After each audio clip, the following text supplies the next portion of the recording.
ఈనాటి Indian medical association వారు నిర్వహించేటువంటి ఈ కార్యక్రమానికి అధ్యక్షత వహించినటువంటి డాక్టర్ సుబ్బారావు గారు,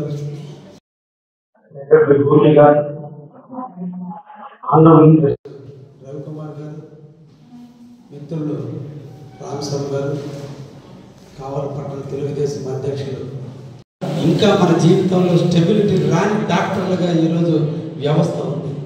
కానీ ఇటువంటి వ్యవస్థ ఉన్నప్పటికీ కూడా మొక్కలోని ధైర్యంతో ఈ సమాజానికి సేవ చేయాలి, ఈ సమాజానికి మనం లేకపోతే ఈ సమాజం లేదనేటువంటి దాన్ని మీరు చూస్తున్నందుకు డాక్టర్లందరూ కూడా ప్రత్యేకంగా అభినందన తెలియజేస్తున్నాను. ఒక్క మాట, నేను సందర్భం కాకపోయినా ఈరోజు చదువుకున్న వాళ్ళల్లో క్యాస్టిజం ప్రబలిపోయింది. దేశాలు దాటి, ఖండాలు దాటి, ప్రపంచ నలుమూలలా పోయినటువంటి మేధావులు, అక్కడ ఉన్నటువంటి మూర్ఖపు లక్షణాలతో పోయింది క్రిస్టియన్ కంట్రీస్, పోయింది ముస్లిం కంట్రీస్. పోయేటప్పుడు కంట్రీ యొక్క ఆలోచన లేదు. అక్కడికి పోయిన తర్వాత క్యాస్టిజం మీద పోయి ఈరోజు భారతదేశంలో క్యాస్టిజాన్ని రుద్దుతుంటే, ఈరోజు పెళ్లి చేసుకోవాలంటే క్యాస్టిజం, పక్కన కూర్చోవాలంటే క్యాస్టిజం, ఓటేయాలంటే క్యాస్టిజం. కానీ ఒక్క డాక్టర్ దగ్గరకే క్యాస్ట్తో సంబంధం లేకుండా క్యారెక్టర్తో వచ్చేది ఒక్క డాక్టర్ దగ్గరకే. అంతటి పవిత్రమైన వృత్తిలో మీరు ఉన్నందుకు ఎన్ని ఆర్థిక ఇబ్బందులున్నా మీరు ఒక పేషెంట్ చూసి ఆ పేషెంట్ కళ్ళల్లో వెలుగును చూసిన నాడు మంచం మీద ఎలికిల్లో పడుకొని ఒక్కసారి ఆలోచిస్తే ఆ పేషెంట్ మీరు చూసిన చూపే మీ జీవితానికి ఆనందం సాఫల్యాన్ని ఇచ్చింది. అటువంటి మహోన్నతమైనటువంటి వృత్తిలో ఉన్న మిమ్మల్ని అందరినీ కూడా మరొక్కసారి అభినందిస్తున్నాం. ఇంటిలో ఆనందం ఉన్నా ఈరోజు మీరు ప్రైవేట్ ప్రాక్టీస్ పెట్టే నాటికి ఎన్నో సమస్యలు ఎదురవుతున్నాయి. మీ మధ్య సరైన ఫ్యాకల్టీ లేదు, పబ్లిక్తో రిలేషన్షిప్ లేదు, వచ్చిన పేషెంట్తో అటాచ్మెంట్ లేదు, పేషెంట్ ఎలా మాట్లాడతాడో తెలియదు, పేషెంట్తో మన రిసెప్షనిస్టులు మన నర్సులు ఎలా బిహేవ్ చేస్తారో తెలియదు. అన్ని బాధలు అనుభవిస్తున్నారు. ఏదో అప్పు చేసో బ్యాంకు లోన్ ఇచ్చిందని హాస్పిటల్ కడితే అసలు కష్టాలు మొదలైనవి. నెలవారీగా ఇన్స్టాల్మెంట్ కట్టడానికి మనం ఎన్ని రకాల బాధలు పడుతున్నామో కూడా నేను చూస్తున్నాను. అంటే నేను కూడా బిజినెస్ మ్యాన్ కాబట్టి అందరినీ అవగాహన చేసుకున్న వ్యక్తిని కాబట్టి నేను మీ గురించి కూడా చెప్తున్నా. కళ్ళకి 5 అంతస్తుల బిల్డింగు, కానీ నీ పడబాకులో 5 రకాల అంతరాంగిక సినిమాలు సీరియల్ నడుస్తుంది నీ హృదయంలో. అటువంటి బాధల్లో ఉన్న మీరందరూ కూడా మీకు అందరికీ కూడా ఒక హామీ ఇస్తున్నా. మా తెలుగుదేశం అధినేత శ్రీ నారా చంద్రబాబు నాయుడు గారు ఈ కావలికి ఇప్పటి వరకు ఎమ్మెల్యే లేనటువంటి వ్యక్తులు అందరూ కూడా ఈ కావలి ప్రాంత అభివృద్ధికి అంతగా తోడ్పడిన వ్యక్తులు కాదు. ఎందుకన్నా మా కావలి ఒకటి, కావలికి మంచి వాటర్ సోర్స్ ఉంది, సోమశిల డ్యామ్, రైల్వే స్టేషన్స్ ఉన్నాయి, నేషనల్ హైవే ఉంది, అన్నీ ఉన్నా ఎందుకనో కావలి గత పాలకుల యొక్క నిర్లక్ష్యం. అంటే ఒక ఇండస్ట్రీ ఏర్పడితే ఆ ఇండస్ట్రీలో కొన్ని వేల మందికి ఉద్యోగాలు వస్తే ఆ యజమానితో రోజువారీగా ర్యాపో మెయింటైన్ చేయాలి. ఎలక్షన్ వస్తే ఆ యజమాని కనుసన్నల్లో మనం బిహేవ్ చేయాలి. లేదంటే ఆ యజమాని ఏదో ఒక నెగటివ్గా పోయి యాంటీగా ఓటు వేపిస్తే మనం ఓడిపోతాం. కాబట్టి అసలు ఈ ప్రాంతంలో ఇండస్ట్రీస్ రాకుండా పోతే బాగుందన్న ఆలోచనతో ఈ రోజున మీరు ఒక్కసారి ఆలోచించండి. సమాజం గురించి కూడా అధ్యయనం చేయండి. కావలి బోర్డర్ దాటి, తెట్టు దాటి ఇండస్ట్రీస్ ఉంటాయి, సున్నపట్టి దాటి ఇండస్ట్రీస్ ఉంటాయి. ఈ ప్రాంతంలో ఇండస్ట్రీస్ లేవు. కారణం పాలకుల యొక్క స్వార్థ రాజకీయాలు. దానివల్ల ఈరోజు కావలి అభివృద్ధి చెందలేదు. దానికే ముఖ్యమంత్రి చంద్రబాబు నాయుడు గారు కావలిలో మొట్టమొదట నెల్లూరు జిల్లా నాయకుల యొక్క పెత్తనం పెన్నా నది అవతల ఎక్కువ ఉన్నా, పెన్నా నది యువతలు ఉన్న నాయకుల యొక్క పెత్తనం తక్కువ ఉన్నా, వాళ్ళ డామినేటింగ్ పర్సనాలిటీలో ఉన్న ఆయన దామారం దగ్గర ఎయిర్పోర్ట్ వస్తే ఈ ప్రాంతం ఇండస్ట్రియల్ హబ్గా మారుతుంది. ఇప్పుడు ఒకప్పుడు ఇంట్లో బైక్ ఉంటే లగ్జరీ, కొంతకాలం కారు ఉంటే లగ్జరీ, ఇప్పుడు హెలికాప్టర్లో లగ్జరీ. వ్యాపారస్తుడికి చాపర్ లగ్జరీ, వ్యాపారస్తుడికి టైం వాల్యుబుల్. ఇప్పుడు కాబట్టి ఎక్కడ డొమెస్టిక్ ఎయిర్పోర్ట్లు ఉంటే ఆ ప్రాంతంలో ఇండస్ట్రీలు పెట్టేటువంటి పరిస్థితికి ఈరోజు వచ్చింది. మన ప్రాంతంలో మ్యాన్ పవర్ ఎక్కువగా ఉంది కాబట్టి ఇక్కడ ఎయిర్పోర్టును పెట్టాలి. రామాయపట్నంలో షిప్పింగ్ హార్బర్ నిర్మాణం పోర్టు జరగబోతుంది. ఇవన్నీ జరిగిన నాడు కావలి బ్రహ్మం గారు చెప్పినట్టుగా ఒక బ్రహ్మాండమైనటువంటి సిటీగా కనకపట్నంగా మారిపోతుంది.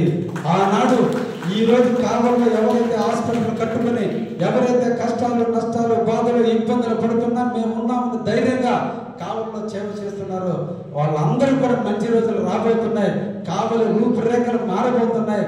తప్పకుండా రాబోయే 5 సంవత్సరాల కాలంలో కావలి పాపులేషన్ పరంగా కావచ్చు, ఆర్థిక అబ్బగా కావచ్చు, ఇండస్ట్రియల్ ప్రగతి పరంగా కావచ్చు, కావలి అభివృద్ధి చెందుతుందని కూడా మీ అందరికి కూడా హామీ ఇస్తున్నా. తప్పకుండా మీ అందరూ కూడా ఈ కావలి ప్రజలకు సేవ చేయాలి. కావలి ప్రజలు ఆరోగ్యంగా ఉండటం కొరకు ఈరోజు మిమ్మల్ని దాటి నెల్లూరు దాటి చెన్నైగా పోవడం కాదు, కావలిలో ఉండే డాక్టర్స్ ఫ్యాకల్టీ చాలా గొప్పదనే విధంగా మేము కూడా మీకు తోడ్పాటుగా ఉంటామని కూడా మీకు అందరూ కూడా పేషెంట్కి ధైర్యం ఇచ్చే దాంట్లో తప్పకుండా మీతో కలుస్తామని కూడా మీకు ఈ సందర్భంగా మీ అందరికీ కూడా హామీ ఇస్తున్నా. ఒకటే, మీ హాస్పిటల్లో మీరు చేసేటువంటి క్రమంలో ఎక్కడో దగ్గర మెడికల్లో జరిగేటువంటి మిరాకిల్స్ వల్ల ఏదో ఒక విపత్కర పరిస్థితి వచ్చే రోజు తప్పకుండా కావలి ఎమ్మెల్యే డాక్టర్స్ల పక్కన అండగా ఉంటాడని మీకు ఒక్కసారి తెలియజేస్తున్నా. రాజకీయాలు వేరు, వృత్తి వేరు, ప్రవృత్తి వేరు. ఇది నేను చేసేది ప్రవృత్తి కాబట్టి ఓటు బ్యాంకు రాజకీయాలకు స్వస్తి పలుకుతా. తప్పకుండా మిమ్మల్ని అందరినీ కూడా జాగ్రత్తగా చూసుకునే బాధ్యత కూడా నేను తీసుకుంటాను. ధైర్యంగా కావలి ప్రజలకు సేవ చేయండి, మంచి సేవ చేయండి, నర్సులను మంచిగా పెట్టండి, పేషెంట్ని రిసెప్షనిస్టుల దగ్గర వాళ్ళతో 2 నిమిషాలు మాట్లాడేటువంటి అవకాశాన్ని కల్పించండి. వచ్చిన పేషెంట్ని సీట్లో కూర్చోబెట్టి నీ బాధ ఏంది, నీ ఇబ్బందులు ఏంది, ఏంటి, నీకు ఎంతమంది బిడ్డలని సైకలాజికల్గా మాట్లాడడం స్టార్ట్ అయితే వాళ్ళు ఎంతో చెప్పుకోవాలని ముందుకు వస్తే తప్పకుండా వాళ్ళలో కాన్ఫిడెన్స్ లెవెల్స్ పెరుగుతాయి. సగం జబ్బు ఆ డాక్టర్ చేయి సాగితేనే తగ్గిపోతున్నటువంటి నమ్మకం వచ్చేస్తుంది. మెడిసిన్లో ప్రధానంగా మీకు చెప్పేంతటం కాదని సైకలాజికల్ ట్రీట్మెంట్ కూడా చాలా ఇంపార్టెంట్ అయినటువంటి పరిస్థితి కాబట్టి తప్పకుండా ఆ రకంగా మీరందరూ కూడా ముందుకు రండి అని కూడా మీకు ఈ సందర్భంగా తెలియజేస్తూ, అదేవిధంగా నేను ఎమ్మెల్యే వర్గాలు ప్రాంతాలతో సంబంధం లేకుండా ప్రాణం దానం చేసే ఒకే కులం డాక్టర్స్ కులం. మీ అందరికీ ప్రత్యేకంగా ధన్యవాదాలు, అభినందనలు తెలియజేస్తూ రేపటి రోజున మీ ఆరాధ్య దైవం బీసీ రాయ్ గారి పుట్టినరోజు సందర్భంగా నేషనల్ డాక్టర్స్ డే జరుపుకుంటున్న డాక్టర్ మిత్రులందరికీ కూడా పేరు పేరున అభినందనలు తెలియజేస్తూ, ఒక డాక్టర్ యొక్క మహోన్నతమైన స్థాయికి ఎదిగి ఎన్నో సంస్థలు నెలకొల్పి భారతదేశానికి ఎనలేని సేవ చేసిన వ్యక్తి బీసీ రాయ్ గారు. అటువంటి మహోన్నతమైన వ్యక్తి దేశ స్వాతంత్ర ఉద్యమంలో పాల్గొని దేశానికి స్వాతంత్రాన్ని సంపాదించి పశ్చిమ బెంగాల్ ముఖ్యమంత్రిగా 12 సంవత్సరాలు ముఖ్యమంత్రిగా పనిచేసి ముఖ్యమంత్రిగా పనిచేసే టైంలోనే భారత రత్న అవార్డు పొందుకున్న బీసీ రాయ్ గారు తన పుట్టినరోజు నాడే తన అంతిమ యాత్రను కూడా రాసుకొని పుట్టినరోజు చనిపోయినటువంటి ఒక మహోన్నతమైన వ్యక్తి బీసీ రాయ్ గారు. ఆ మహోన్నతునికి జ్ఞాపకార్థం 1962 సంవత్సరంలో ఈ దేశంలో నేషనల్ మెడికల్ డేగా ప్రకటించడం ఆనాటి ప్రభుత్వం యొక్క గొప్పతనం. అటువంటి మహానుభావుడి స్ఫూర్తిని మీరందరూ కూడా హృదయం ముందు నింపుకొని నిరంతరం ఎన్నో రకాల ఆలోచనలతో ఉన్న మీరు ఒక మహోన్నత వ్యక్తిని నింపుకొని ఆ వ్యక్తి జ్ఞాపకార్థం ఈ రోజున మీరందరూ కూడా రక్తదాన శిబిరాలని ప్రారంభించడం, కావలి ఎమ్మెల్యేగా ఫస్ట్ టైం నేను గెలిచిన తర్వాత అది నాకు దక్కడం నా అదృష్టం. ఎన్నో సంవత్సరాల నుంచి డాక్టర్లు ఇక్కడ ఉన్నప్పటికీ అంటే ఇందాక వివేకానందుడు చెప్పినట్లు ఒక సాంగత్యం, ఒక సత్సంగం ఒక మనిషి జీవితాన్ని మారుస్తుంది. అందుకనే మన పూర్వీకులందరూ కూడా స్నేహితులు ఎంతమంది ఉన్నా ఒక మిత్రుడిని తెచ్చుకోమంటారు. స్నేహితుడు వేరు, మిత్రుడు వేరు. కలిసి పక్కనుండి 2 గంటలు నడిచేవాడు స్నేహితుడు కావచ్చు.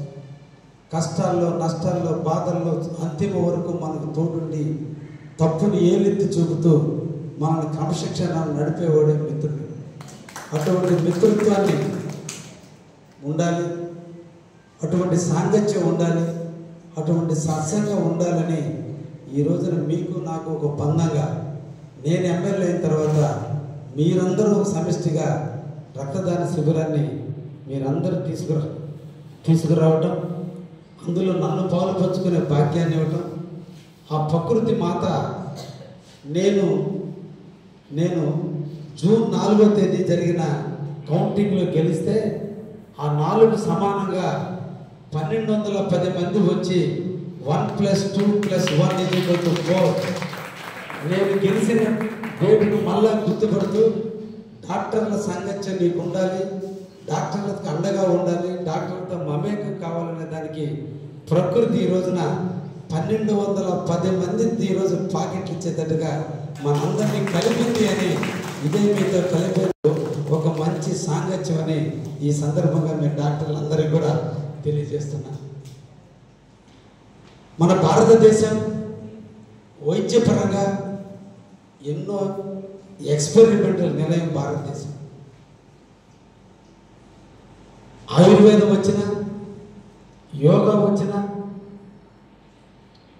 లేదంటే మన హోమియోపతి వచ్చినా, ఇంకా రకరకాలైనటువంటి యునామీ సిస్టంలు వచ్చిన రూపాంతరం చెందుతూ భారతదేశంలో ప్రపంచ దేశాల్లో ముందు వచ్చినప్పటికీ కూడా ఈరోజు మెడికల్ పరంగా, ఫార్మాస్యూటికల్ పరంగా, డయాగ్నోసిస్ పరంగా, లేదంటే బల్క్ డ్రగ్ పరంగా భారతదేశం ఈ రోజున ప్రపంచ దేశాలకి అన్ని రకాల మందులు సరఫరా చేసే స్థాయికి వెళ్ళిందంటే మన భారతదేశ సైంటిస్టులు, డాక్టర్స్ అందరూ కూడా కృషి, ప్రజల ఆరోగ్యం మీద ఉన్న కమిట్మెంట్. అందుకనే ఒకప్పుడు 1980 నాటి కాలంలో మన జీవిత సరళి 49 సంవత్సరాలకు ఆగిపోతుంటే ఈరోజు మీ మెడికల్ కౌన్సిల్ ప్రకారం ఈ రోజున 69 సంవత్సరాలు బ్రతికే విధంగా ఈరోజు మన భారతదేశ ప్రజల్ని తీర్చిదిద్దుతున్నారంటే డాక్టర్స్ వ్యవస్థ, దాంట్లో ఉండే మెలకువలే దీనికి కారణం. ఈ సందర్భంగా మీ అందరికీ కూడా తెలియజేయాలి. అటువంటి మహోన్నతమైన పరిస్థితిలో ఉన్నారు. మీ పై పక్కన మీరందరి కళ్ళల్లో ఆనందంతో పాటు చదువుకునేటప్పుడు ఎన్నో కళల కన్నీ మనం చదువుకుంటాం. ఆ చదువును సాఫల్యం చేసి మనం ఈరోజు వృత్తిలోకి వస్తాం. ఇప్పటి వరకు మీరు దాదాపు ఒక వైద్య విద్యను పూర్తి చేయాలంటే సుమారు 11 నుంచి 12 సంవత్సరాలు పూర్తవుతుంది. అంటే జీవితంలో ఒకప్పుడు నోబెల్ ప్రొఫెషన్, ప్రజల చేత కొనియాడే ప్రొఫెషన్, ఆనందాన్ని ఇచ్చే ప్రొఫెషన్, సమాజంలో గౌరవించే ప్రొఫెషన్గా ఉన్న ఇది ఆర్థిక తారతమ్యంతో కంపేర్ చేసుకుంటే ఈ రోజున సాఫ్ట్వేర్ కంపెనీ వాళ్ళతో పోల్చుకుంటే మన క్లాస్మేట్లుగా 10th వరకు ఉండి ఇంటర్మీడియట్లో ఎంపీసీలు తీసుకుని మనం బైపీసీలకి పుస్తకాల పురుగులాగా తయారై ఈ నీట్ ఎగ్జామ్లు రాసి ఎగ్జామ్స్ పాస్ అయ్యి ఈరోజు ఎంఎస్సీలు లేదా తర్వాత అన్ని పూర్తి చేసుకున్న నాటికి మన క్లాస్మేట్స్, మన మిత్రులు అమెరికాలోనో ఇండియాలోనో ఈ రోజున ఒక్కొక్కడు పర్ ఇయర్ ఎంత నీ ప్యాకేజ్ అంటే 5 కోట్లు 6 కోట్లు చేస్తే ఈరోజు మనం ఒక్కసారి వెనక్కి తిరిగి చూస్తే ఆ కుటుంబం యొక్క ఆర్థిక పరిస్థితితో మనం పోల్చుకుంటే ఈరోజు డాక్టర్ల యొక్క ఆర్థిక పరిస్థితి తక్కువగా ఉంది. కష్టాపరమైనటువంటి బాధలున్నా ఆర్థికంగా మనం అన్నింటి రకాలుగా ఈరోజు వెనకబడి మన క్లాస్మేట్స్తో మీరు లైఫ్లో సెటిల్ అవ్వాలంటే జూనియర్ డాక్టర్ నుంచి సీనియర్ డాక్టర్గా పెట్టి కన్సల్టెన్సీ పెట్టుకునే నాటికి 35 సంవత్సరాలు పూర్తయితే తప్ప మీకు లేదు. అంటే అప్పటికి పిల్లలు పుట్టి తల్లి తండ్రులు ఏం చేస్తున్నారు? నేను చాలా గ్రామాలు సందర్శించా, చాలా స్లమ్ ఏరియాలు సందర్శించా. ఎవ్రీ 20 నుంచి 30 ఇళ్ళకి ఒక పెరాలసిస్ పేషెంట్ కావాలో నేను చూడటం జరిగింది. చాలా ఇళ్లలో డయాలసిస్ పేషెంట్ నేను చూడటం జరిగింది. నిజంగా ఆ కుటుంబంలో పెరాలసిస్ పేషెంట్ ఉంటే ఆ ఇంటి యజమానుల పరిస్థితి ఎంత దుర్భరమైన పరిస్థితి. పేదవాడికి ఇది ఎప్పుడు చనిపోతాడు ఎదురు చూస్తున్నాడు తప్ప వాడు మాకు గుదిబండగా మారాడు. ఎందుకంటే వాళ్ళ ఇంట్లో పరిస్థితులు అదే విధమైన పరిస్థితులు ఉన్నాయి. అటువంటి పరిస్థితులు చూసి నేను కూడా ఎంతో కొంత కావాలని సేవ చేయాలన్న ఆలోచనతో ఆగస్టు 15 నాడు, నాకంటే దీని మీద నాలెడ్జ్ లేదు, 4 ఐటెల మీద నేను మనసులో నిర్ణయించుకున్నా. దీన్ని ఇప్పుడే రీసెర్చ్ రూపంలో స్టార్ట్ చేస్తూ ఉన్నా. ప్రధానంగా మొదటిది హార్ట్, 2 పక్షవాతం, 3 కిడ్నీ ప్రాబ్లమ్స్, 4 క్యాన్సర్. ఈ 4 కూడా చెప్పొచ్చేవి కాదు. ఎవరు కూడా మెడికల్ పరంగా 6 నెలలకు ఒకసారి, సంవత్సరాలకు ఒకసారి మాస్టర్ చెకప్ చేసుకోవడం లేదు. ఇబ్బంది వచ్చిన నాడే వాళ్ళు ఇబ్బందులు పడుతున్నారు. హార్ట్ ప్రాబ్లం రెక్టిఫై చేసిన మరుసనాడు 1 నెలకో 2 నెలలకో రెక్టిఫై రోడ్డు ఎక్కుతున్నాడు. కానీ పెరాలసిస్ పేషెంట్ కావచ్చు, డయాలసిస్ పేషెంట్లు ఆర్థికంగా నలిగిపోతున్నాయి. మన బిడ్డలు భవిష్యత్తులో పెరుగుతారు, వాళ్ళ కోసం 10 రూపాయలు వెనకేద్దామని చెప్పి తల్లిదండ్రులు మేము స్థితిమంతులు బాగా ఉన్నాం లక్ష్యాధికారిగా అనుకుంటున్న రోజున ఒక్క మెడికల్ ఎఫెక్ట్ వాళ్ళని మళ్ళా పాతాలను దక్కి దారిద్ర్యాన్ని దిగువకు వచ్చేటువంటి పరిస్థితి చూస్తున్నాం. కాబట్టి నేను ఎవ్రీ మంత్ 1 నెల రోజుల్లో, అంటే ఎవ్రీ మంత్ ఒక్కది ఇక్కడ నాకున్న కాన్స్టిట్యున్సీలో 4 మండలాలు ఉన్నాయి, 1 అర్బన్ ఉంది. 5 నెలలకు ఒక్కసారిగా, అంటే ప్రతి నెల, ఈ నెల భోగోలు మండలం అయితే వచ్చే నెల దగదంతి, తర్వాత అల్లూరు. ఈ విధంగా నేను నెల్లూరు అపోలో సిఇఓ గారితో మాట్లాడా, అదేవిధంగా మెడికల్ వాళ్ళతో మాట్లాడాను, నారాయణ గారితో మాట్లాడాను, బొల్లని గిరితో మాట్లాడాను, సంఘమిత్ర వాళ్ళతో కూడా మాట్లాడాను. అందరం కూడా కలిసి నేను ఒక బస్సును కూడా తొందరలోనే కొనబోతున్నా. ఈసీజీ మిషన్ల కానించి ఏ టెస్ట్ చేస్తే వీటిని ఐడెంటిఫై చేసి వాళ్ళకి తెలియజేసి ఏదో ఒక హాస్పిటల్కి రెఫర్ చేసే విధంగా, అప్పటి వరకు మెడికల్ ట్రీట్మెంట్ ఇచ్చే విధంగా ఆలోచనతో ముందుకు పోతున్నా. తప్పకుండా నా యజ్ఞానికి మీరు కూడా సహకరించండి అని చెప్పి మిమ్మల్ని అందరూ కూడా కోరుకుంటున్నాను. ఒక సమాజం బాగుంటే దేశం బాగుంటుంది. ఆరోగ్యమైన సమాజం కోసం మీరందరూ కూడా నాతో కలిసి రావాలని ఈ సందర్భంగా మిమ్మల్ని అందరినీ కూడా పేరు పేరున కోరుకుంటూ, ఆఖరిగా 1 నిమిషం మన సృష్టి అంటే చెప్పాలి, నాకు ఎందుకో కొంచెం చెప్పాలనిపించింది. ఒక సృష్టి రహస్యం, పంచ ఇంద్రియాలు, జ్ఞానేంద్రియాలు మనం చూస్తుంటాం. భూమి, నీరు, ఆకాశం, అగ్ని, వాయువు, ఈ పంచభూతాలు కూడా మనల్ని బతికిస్తున్నాయని నమ్ముతాను. దైవాన్ని నమ్మినా నేను రోజువారీ గుడికి పోను, కానీ పంచభూతాలు మనందరం కూడా ప్రేమించాలి. భూమి భ్రమిస్తుంది కాబట్టి, భూమి తన చుట్టూ తను తిరుగుతుంది కాబట్టి మనం బతుకుతున్నాం. అదే భూమి స్పీడ్గా తిరిగినా, కంపించినా మనం కోటాను కోట్లు చనిపోతాం. అదే వాయువు మన చుట్టూ తిరుగుతుంది కాబట్టి దాని విలువ మనకు తెలియలా. అదే వాయువు స్తంభించిన రోజు కట్టిలాగా మిగిలిపోతాం. అదే వాయువు ప్రచనలేని రోజున కొన్ని కోట్లు తుఫాన్ రూపంలో కొట్టుకోపోతాం. అగ్ని మన కళ్ళకి వెలుగునిస్తుంది కాబట్టి ఈరోజు మనం అందరం చూడగలుగుతున్నాం. అగ్ని ప్రజ్వలేని రోజున కొన్ని వేల కోట్ల మంది అగ్నిలో కాలి బూడిదైపోతారు. అదేవిధంగా ఆకాశం ప్రళయం తాండవిస్తే కలియుగమే అంతమవుతుంది. ఇటువంటి పంచభూతాలు మన సృష్టిలో దేవుడు మన ముఖాన్ని ఇచ్చాడు. గాలి, ముక్కు గాలికి చిహ్నం, నోరు నీటికి చిహ్నం, కళ్ళు అగ్నికి చిహ్నం, చెవులు శబ్దానికి చిహ్నం, శరీరం మట్టికి చిహ్నం. నిరంతరం మట్టి దీని నుంచి ద్రవిస్తుంది. ఈ పంచ ఇంద్రియాలలో నోటితో తినే వాటి వల్ల కొన్ని జబ్బులు వస్తే, గాలి పీల్చి వల్ల కొన్ని జబ్బులు వస్తే, వీటి వల్లే మనందరం నశిస్తున్నాం. కాబట్టి పొల్యూషన్ లేని సమాజం కోసం మంచిగా చెట్లు నాటాలనేటువంటి కార్యక్రమాన్ని కూడా నేను తీసుకున్నాను. దానికి కూడా మీరందరూ కూడా కలిసి రావాలని, మన ప్రకృతిని మనం కాపాడుకోవాలి. మన పంచ ఇంద్రియాలు సక్రమంగా ఉన్ననాడు సగం జబ్బులు మనకు తగ్గుతాయని నమ్ముతున్నాను. కాబట్టి ఈ 2 మాటలైనా మీతో ఉచ్చరించాలనే ఆలోచన వచ్చింది. అందరూ కూడా నన్ను ఆశీర్వదించండి. ఒక కావాలని మంచి సమాజంగా తీర్చిదిద్దే దాంట్లో నాకు 2 ఆడపిల్లలు, ఒక పాపకు మ్యారేజ్ అయిపోయింది, ఆమె ఎంఎస్సి లండన్లో చేసింది, ఐఎస్బిలో ఎంబీఏ చేసింది, ఈరోజు తాను బిజినెస్ చేసుకుంటుంది. 2వ పాప మీ వృత్తిలోకి తీసుకొచ్చా, ఆమె ఈ రోజున దావణగిరి జేజేఎంలో రేడియాలజీ చేస్తుంది. మా పాప ఇద్దరికి చెప్పా, నా 55 సంవత్సరాల నా రిటైర్మెంట్ లైఫ్, నాకు మంత్లీ 10 crores ఇన్కమ్ వచ్చే స్థాయికి వెళ్ళా.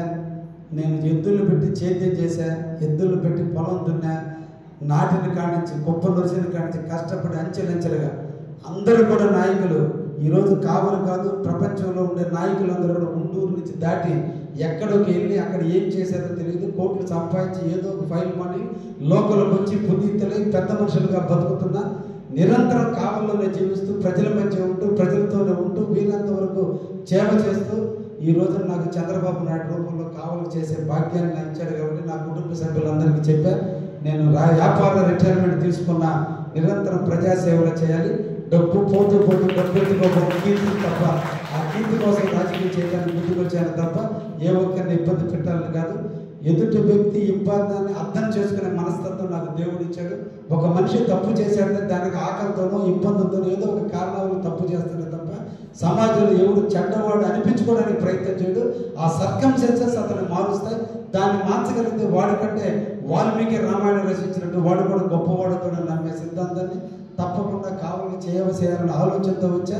అందరూ కలిసి సహాయం చేస్తే ఈ కావలను మార్చుకుందాం, మంచి కావలుగా మార్చుకుందాం అని చెప్పి మిమ్మల్ని అందరినీ కూడా పేరు పేరున కోరుకుంటూ ఈరోజు నన్ను అభిమానించి ఆదరించి మీ కుటుంబ సభ్యుడిగా చేర్చుకుని నన్ను మీ అందరినీ కూడా నాకు ఈరోజు పరిచయం అయి నన్ను ఆశీర్వదించినందుకు మీకు అందరూ కూడా శిరస్సు వచ్చి నమస్కరిస్తూ సెలవు తీసుకుంటున్నాను.